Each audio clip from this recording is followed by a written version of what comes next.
Hey, Butch Patrick here, and another segment of Coast to Coast, and we are at the New Hope Valley Railway, which is a restoration and railway, a small railway yard where they are keeping the history of American railroads alive. And we're going to be walking around seeing exactly what they do. It's an all-volunteer situation, which a lot of these old rail yards are. People that love railroads want to keep them up and at them for future generations to enjoy. So we're going to walk around and you'll be seeing a lot of stuff like I have behind me, this old locomotive.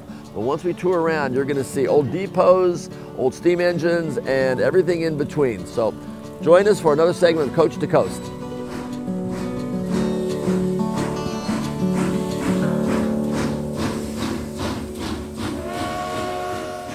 I'm here with Tom Hutchison, who is one of the many volunteers here. That is his title, and he's proud of it. Everybody here does this for the labor of love. Tom, tell us a little bit what's going on and bring us up to speed so we can let the people know all over the country how they can help do and help in your restoration. Well, first of all, we're at the New Hope Valley Railway, or North Carolina Railway Museum. And as Butch mentioned, we're all volunteers here. Our objective is to preserve Railroadiana from North Carolina for posterity. And part of what we do is we run excursion trains 4 days a month from April through December. So that gives the folks in the area a chance to ride a real live train, you know, usually 50, 60, 70 years old.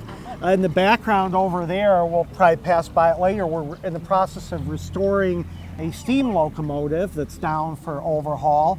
The folks who are here today are, like me, retirees. There's a group of about 10 or 15 of us retirees that come out every Wednesday morning and afternoon to do maintenance. Behind us here we got some folks painting the locomotive.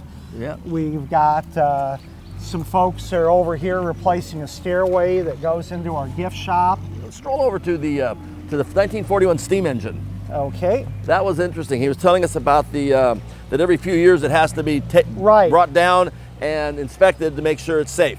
Right, exactly, because you can imagine a steam locomotive locomotive has, you know, 180 pounds per square inch of pressure, and, you know, the Federal Railway Association is very cognizant of safety. You know, I got to tell you, when I first glanced at this, it looked older than that to me. I thought it was from the 1800s. I was surprised it was a 1941. Well, that's what happens when you take it apart. I guess it doesn't look quite. In fact, you can see here we took the smoke box off. We having to have a new smoke box. I see.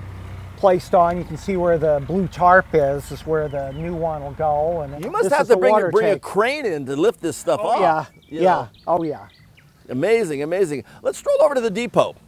The story behind the depot, by the way, that I was told, I believe it was moved 30 miles? Yeah, from Goldston, North Carolina.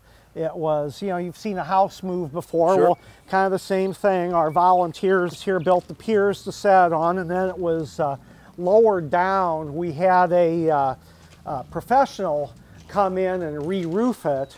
But other than that, there's about 6 or 7 of us volunteers that probably spent 5 months repainting this. Wow. This was just, you can imagine what this thing looked like. It was just this.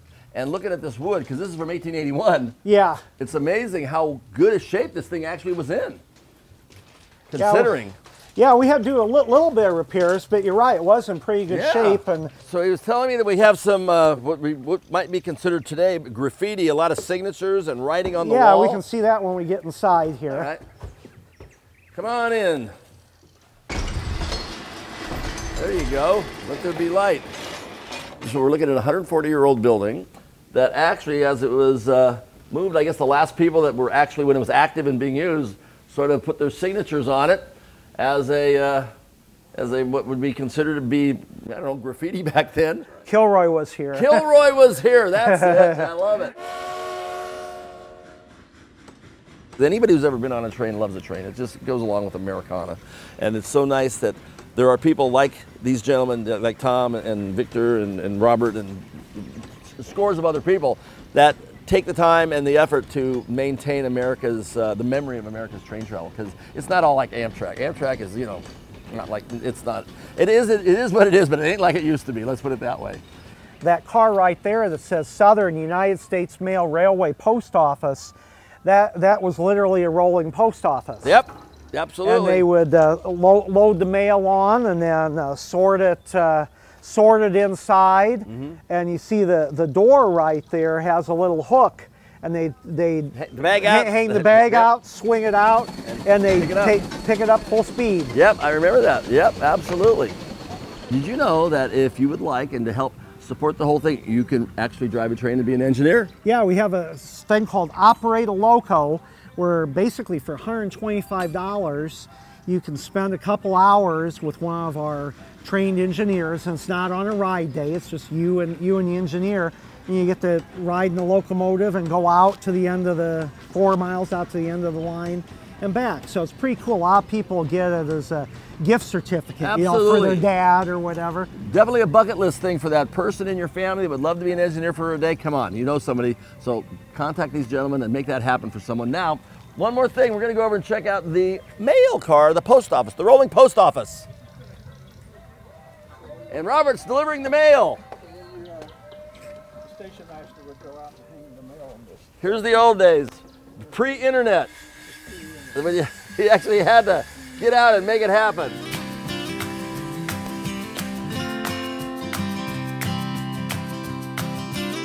So you know, the history of the mail is a lot of people don't really think much about it today because you just push a button and zing, emails there. But you know, it evolved from, you know, Pony Express and then to the guys that were barnstorming Charles Lindbergh flying a mail plane in the 20s. It was dangerous. People died getting your mail to you. It wasn't like it is today where it's just taken for granted. It wasn't taken for granted back then, and people actually worked it and they made it and it progressed. And I love going back and seeing this kind of stuff.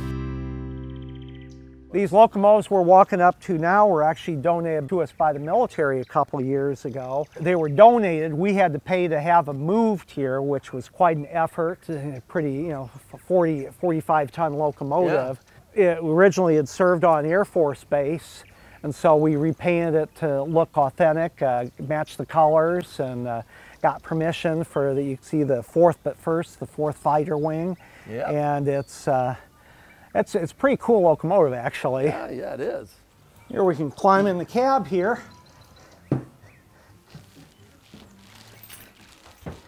Want to be the engineer? Yeah. This is the engineer seat, huh? That's very cool. Wow, there you go. You look out the window there, you can see our high rail coming down the track. And then it was kind of interesting for the folks who are local. If you continue on, where our track ends is the end of the American Tobacco Trail. See, this railroad used to go from here all the way into downtown Durham. Mm-hmm. And just past the end of our line here, which is the part that was preserved, the rails were ripped up, and it's now a Rails to Trails bicycle path called the American Tobacco Trail that runs all through western Wake County and goes clear up into downtown Durham. It's very popular. Well, being in North Carolina, walkers. tobacco does come into play. Yeah.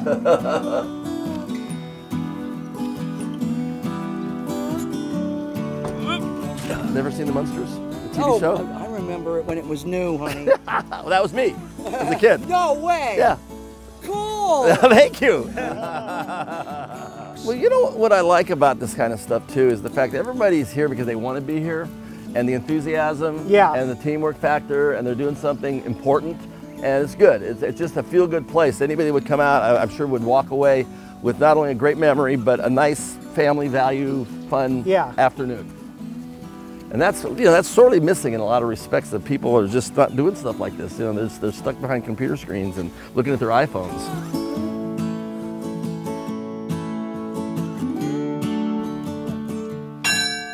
Okay, now that I have your attention, our host and tour guide, Tom, has something to say to you about this wonderful organization. Well, if you want to learn more, our website is triangletrain.com, because we're near Raleigh, Triangle area, North Carolina. If you check on triangletrain.com, you can see what our ride schedule is. Our rides are quite reasonable. Most of our rides are $10 for an adult, $9 for a senior, and $7 for a child.